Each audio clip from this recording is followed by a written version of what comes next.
No sé si alguna vez te ha pasado que un instante, apenas unos segundos en medio del ruido de una fiesta, se queda grabado en tu memoria como si el tiempo se hubiera detenido. Para mí fue aquella noche en Guadalajara, en el banquete de compromiso de mi hijo, un salón lleno de luces, manteles blancos impecables y copas que tintineaban al compás de las risas. Todos parecían felices, excepto yo, porque presentía algo. Era una sensación que me apretaba el pecho desde que crucé la entrada. La mirada de la familia de mi futura nuera, ese repaso silencioso de pies a cabeza, como si buscaran una grieta donde clavar la burla. Yo llevaba puesto un vestido de encaje marfil. Lo había conservado con un cuidado casi religioso durante años. La costura de la manga izquierda estaba un poco desigual, cierto, pero cada puntada tenía historia. No era un vestido prestado ni alquilado como después quisieron hacer creer. Era heredado. Pertenecía a alguien que marcó mi vida. Y aunque en ese momento no lo expliqué, lo vestí como quien lleva encima una memoria sagrada. Lo abracé porque me hacía sentir acompañada, porque había promesas cosidas en ese encaje. Y sin embargo, esa elección fue lo que desató la crueldad. El padre de la novia, un hombre de voz grave y sonrisa fácil, levantó la copa para brindar. La sala guardó silencio. Yo lo miré, tratando de leer en su gesto alguna señal de respeto, pero lo que salió de su boca fue una daga envuelta en carcajada. Un aplauso para la señora, que vino con vestido prestado. Mendiga elegante, pero mendiga al fin. El micrófono estaba abierto. Todo el salón escuchó. Hubo un segundo de confusión y después las risas. No solo las de los hombres que lo rodeaban, sino también las de las amigas de mi nuera, que sacaron sus teléfonos como si fuera un espectáculo privado. Y lo peor, mi nuera misma, la prometida de mi hijo, se inclinó hacia el micrófono y agregó: «Ni los espejos soportan ese trapo». La frase cayó como un golpe seco. Amplificado por las bocinas del salón, yo sentí que las piernas me temblaban, que la copa en mi mano vibraba como si fuera a romperse. Mi hijo estaba a unos pasos, inmóvil, la mirada oscilando entre mí y ella, su prometida. No dijo nada. Esa omisión dolió tanto como la burla. El silencio de un hijo en un momento así corta más hondo que cualquier insulto. Respiré, tragué saliva, bajé los ojos para no mostrar que las lágrimas me quemaban. Recordé la costura desigual de la manga, mis dedos corrigiendo cada hilo con paciencia. No era un trapo, no lo era, pero nadie en esa sala lo defendía. Nadie, salvo un detalle que entonces pasó inadvertido. Un viejo amigo mío, sentado al fondo, me observaba con una seriedad distinta. El notario, que había sido testigo de tantas transacciones familiares, hombre de fe en los documentos y en la memoria, guardaba algo en su portafolio de cuero. No lo supe esa noche, pero esa mirada era la primera grieta en la versión que quisieron imponer. Lo que más me hirió no fue la frase exacta, sino el eco que dejó. La repetición entre murmullos: «Mendiga», «vestido prestado», como si la burla tuviera que ser compartida, multiplicada, instalada en la memoria colectiva de los invitados. Y allí empezó mi miedo, no al ridículo, porque yo he vivido cosas peores, miedo a que esa historia, contada una y otra vez, acabara reemplazando la verdad, miedo a que mi hijo la creyera. Mientras recogía mi bolso para disimular la humillación, pensé algo que ahora te confieso. ¿Tú habrías confiado en esa explicación si la hubieras escuchado? ¿Hubieras pensado también que mi vestido era prestado, que yo buscaba aparentar? Yo sé que no te lo preguntan en una fiesta, pero la duda se instala. Lo social pesa más de lo que debería. Por eso a veces quisiera escuchar tu voz. Cuéntame tu ciudad, cómo se sienten allá estas dinámicas de mirar, juzgar y reír. Porque aquí, en Guadalajara, esas palabras pueden condenar a una persona más que cualquier papel firmado. Yo bajé la mirada, con la copa todavía en la mano. No brindé, no podía. El salón continuó la fiesta. Las luces de colores se movían sobre las paredes, y yo me quedé atrapada en un rincón de sombra, sintiendo que me arrancaban la dignidad frente a todos. Pero lo que nadie imaginaba era que ese vestido guardaba más que una costura desigual. Guardaba un registro, un origen verificable, una verdad sellada en fotos familiares y en la memoria de alguien que aún conservaba los documentos. Esa noche solo era humillación, pero lo que vendría después cambiaría el rumbo de todo. Ahora te voy a mostrar cómo empezó todo y por qué este detalle parecía insignificante. La mañana después del banquete, amaneció con un silencio extraño en mi casa. El café hervía en la estufa, pero ni su aroma lograba borrar el sabor amargo de la noche anterior. Dormí poco, reviviendo una y otra vez la frase mendiga con vestido prestado. Y lo peor, la voz de mi nuera amplificando la herida, como si buscara clavarla más hondo. Vivía sola desde hacía años. Mi hijo, ya independiente, pasaba apenas los fines de semana conmigo. Antes de retirarme, trabajé 35 años como secretaria administrativa en una clínica médica. Nunca fui rica, pero siempre ordenada. Tenía mis cuentas al día, mis recibos guardados en carpetas. Por eso me dolió tanto cuando, tras la burla, empezaron a circular rumores de una supuesta deuda que yo había dejado impaga. Lo escuché primero de la boca de una de las amigas de mi nuera, entre risas contenidas. «Qué raro que traiga vestido de lujo si ni sus gastos médicos salda». Ese comentario me atravesó porque sabía de dónde venía. Años atrás, había tenido una operación menor y pagué todo en efectivo. Tenía el recibo con fecha y folio. Lo guardé porque soy de las que archivan hasta los comprobantes de luz. Pero la manera en que lo mencionaban era como si hubieran abierto mis carpetas y torcido la historia. Allí entendí que no se trataba solo de una burla aislada. Era un cerco, un trabajo en conjunto para bajarme, para exponerme frente a todos. Por un lado, el padre de la novia con su poder social. Por el otro, las amigas jóvenes de mi nuera, armadas con teléfonos y risitas que parecían cuchillos, cada una desde su flanco, reforzando la idea de que yo era una carga, un estorbo, una mujer que se disfraza para aparentar. Me costaba admitirlo, pero había algo más doloroso aún. La actitud de mi hijo. No era cruel, no, pero lo vi paralizado, como si cada palabra de su suegro pesara más que mi dignidad. Después, cuando nos encontramos en la cocina de la casa al día siguiente, me dijo en voz baja: «Mamá, entiende. Fue un chiste de mal gusto, no lo tomes tan en serio. Yo necesito que la relación siga tranquila, que no haya problemas». Ese «no lo tomes tan en serio» me hizo sentir invisible. Como si lo que yo había vivido no hubiera ocurrido, como si estuviera exagerando. Es la forma más sutil de gaslighting. Te arrancan la certeza y te hacen creer que la herida fue un malentendido. Yo me quedé callada, pero dentro de mí empezó a crecer una pregunta que no me dejaba en paz. ¿Cuántas veces había tolerado humillaciones pequeñas en nombre de la paz? Porque las microhumillaciones ya estaban allí desde antes. Cuando me decían «no opines, son cosas de jóvenes». Cuando me hacían esperar en la sala mientras planeaban el banquete, como si yo fuera una invitada secundaria en la vida de mi propio hijo. Cuando mi nuera me corregía frente a otros, bajando la voz para que sonara educada, pero haciéndolo lo suficiente para que yo sintiera la estocada. Lo que me angustiaba no era solo la burla, sino el miedo a la burocracia social. Sabía que con unos cuantos comentarios maliciosos podían arruinarme la reputación que yo había cuidado toda mi vida.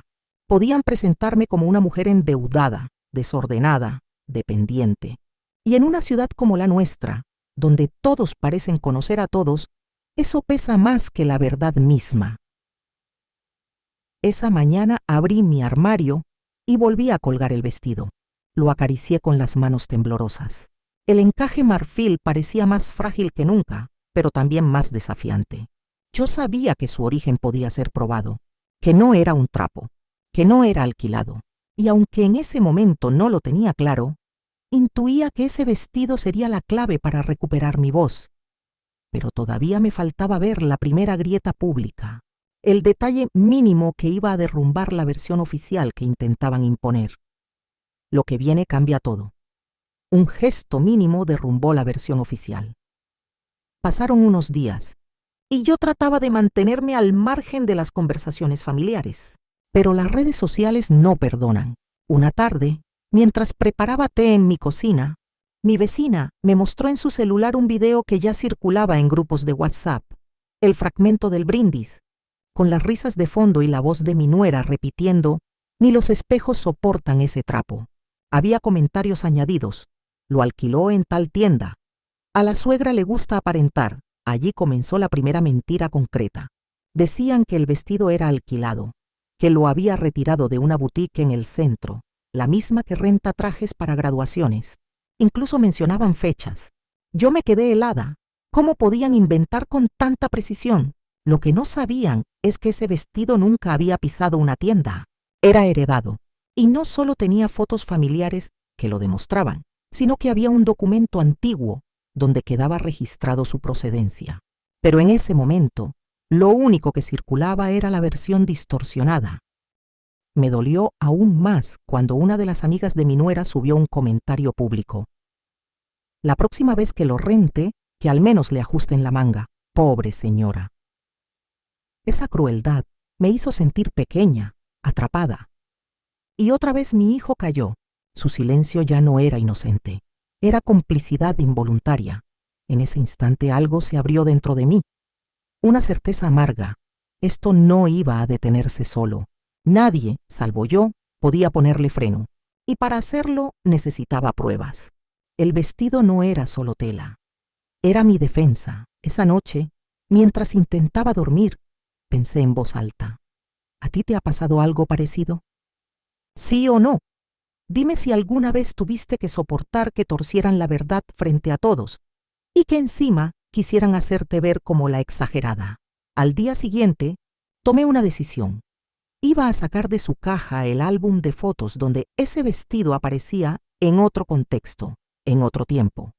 Y también iba a buscar a la única persona que aún conservaba papeles capaces de callar bocas: mi viejo amigo, el notario retirado. Lo que no imaginaba era que antes de que pudiera llegar a él, ya había alguien moviendo hilos para borrar toda huella.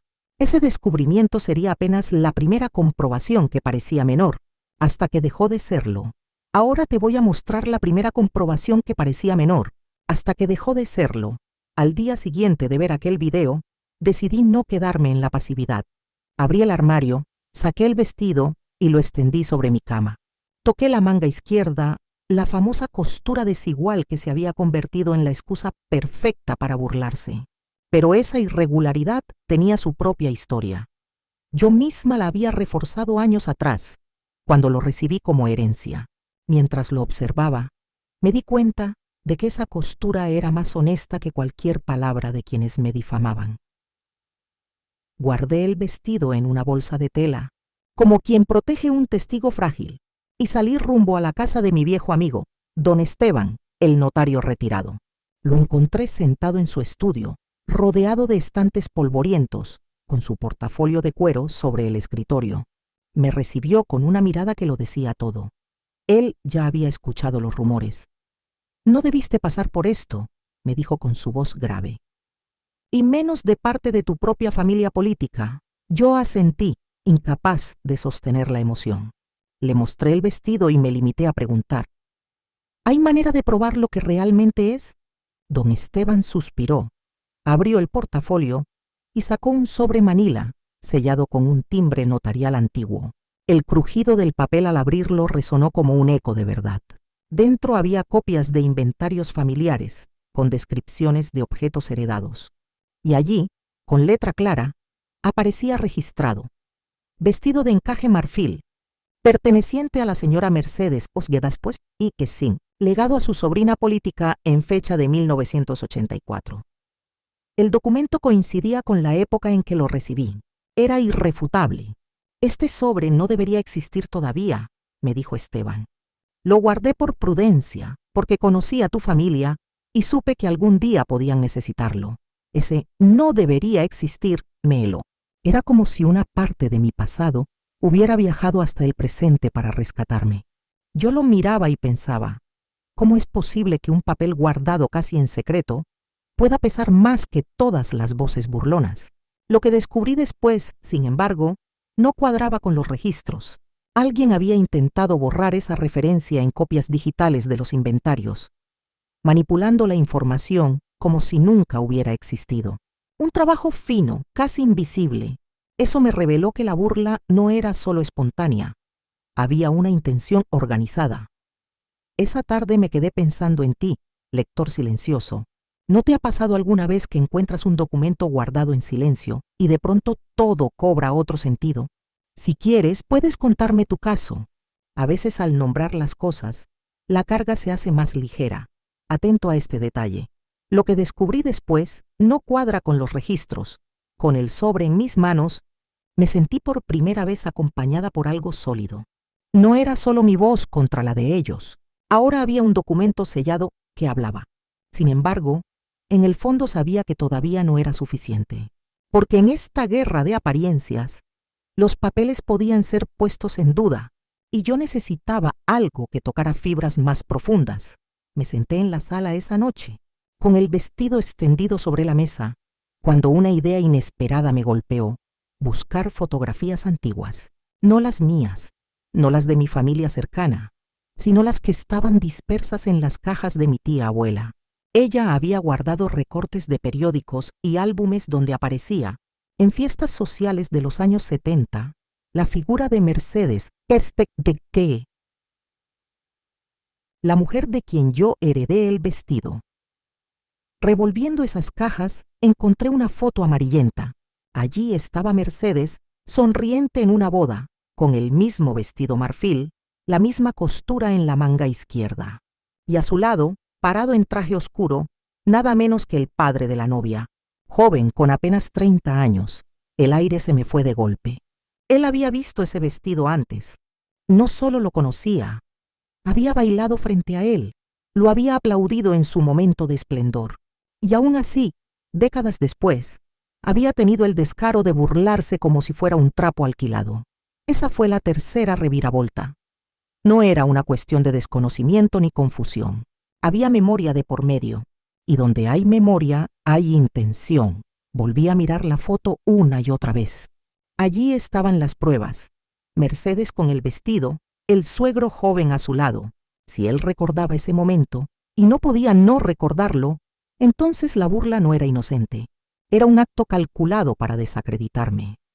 Esa revelación me llenó de fuerza, pero también de miedo, porque ya no se trataba de defender mi dignidad solamente.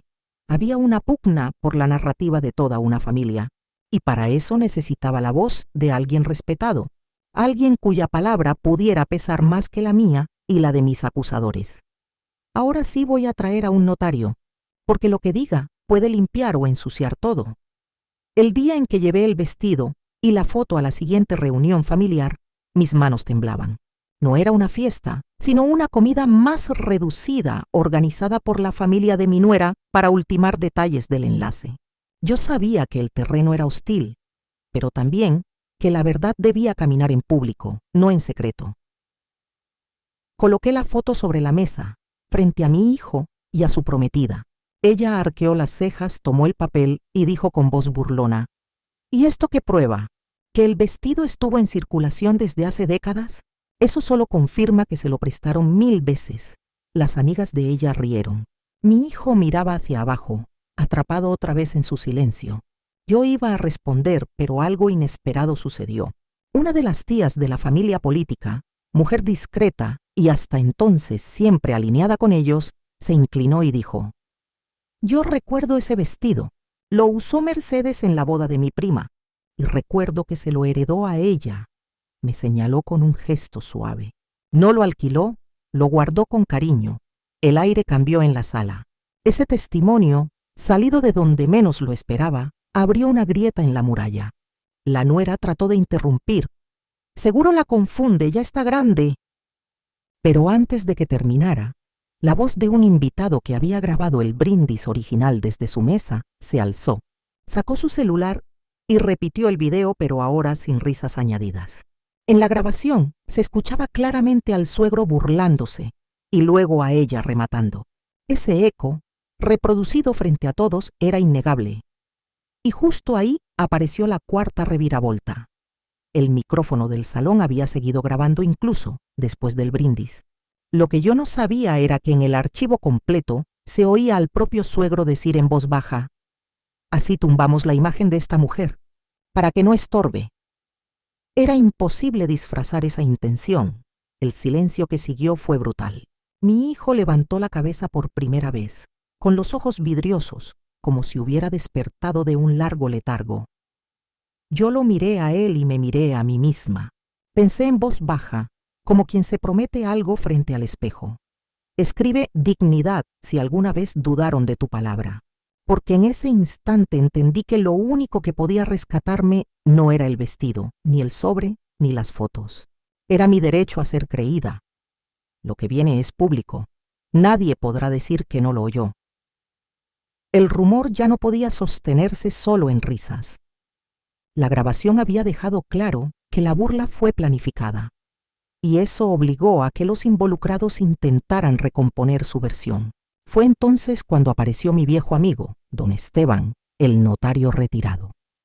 Llegó a la siguiente reunión con su portafolio de cuero, ese que había sido testigo de medio siglo de documentos. Caminó lento con paso seguro hasta la mesa principal. Se sentó, abrió el cierre y colocó el sobre manila con el sello notarial. «Aquí está», dijo con voz grave mientras todos lo observaban. «Registro original fechado en 1984. Este vestido no es un alquiler ni un préstamo. Es una herencia, y en los archivos figura con nombre y apellido». El silencio fue inmediato. El padre de la novia intentó reírse, como si fuera un exceso de formalidad. ¿De verdad vamos a perder tiempo en un trapo? Entonces sucedió la quinta reviravolta. Don Esteban, con una firmeza inesperada, golpeó la mesa con la palma abierta. El eco retumbó en todo el salón. «No es un trapo, señor, es la memoria de una familia. Y su burla no fue un chiste, fue un intento de borrarla». Ese golpe, acompañado del documento que circulaba de mano en mano, selló el cierre del primer bucle. El vestido dejó de ser objeto de risa y se convirtió en prueba tangible. Ya no podían negar ni minimizar sin quedar expuestos frente a todos.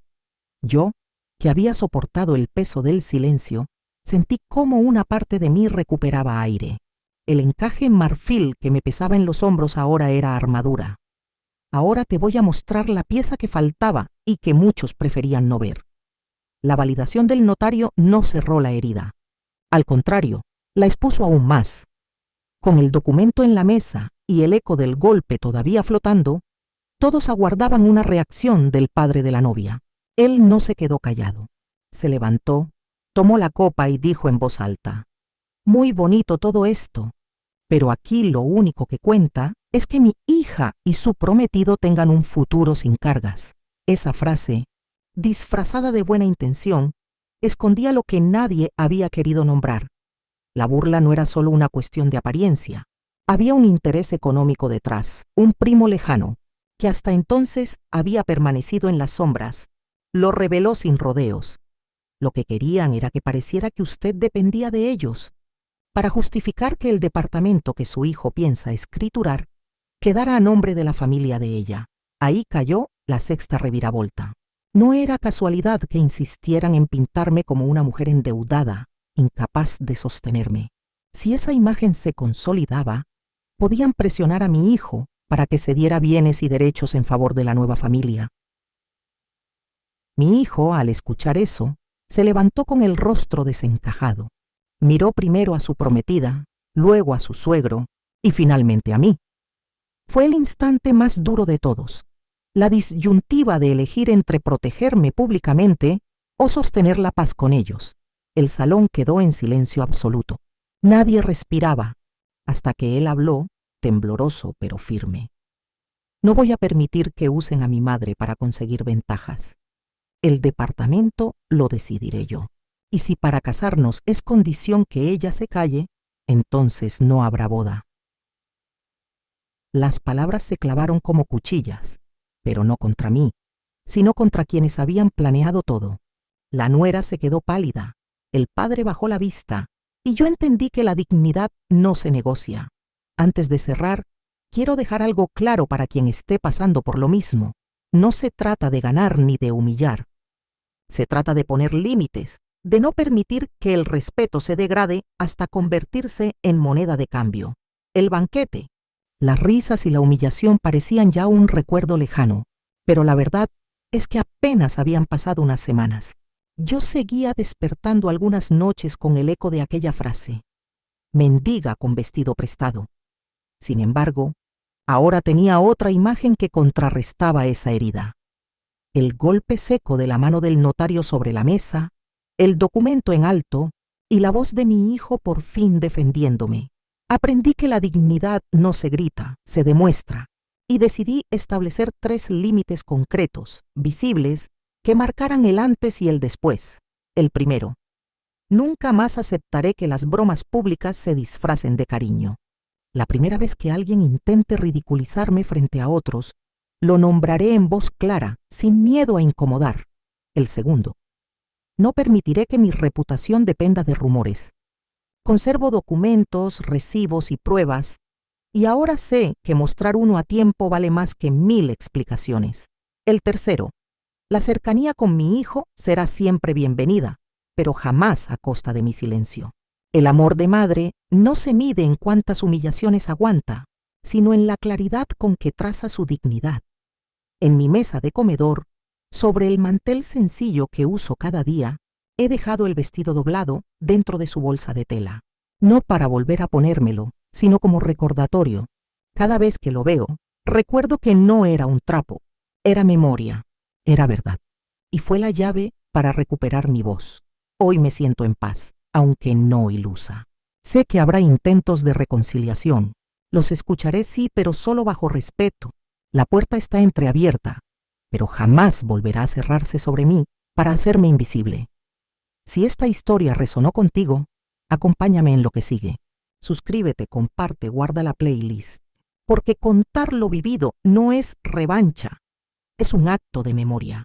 Y nadie debería caminar sola cuando se trata de defender la dignidad.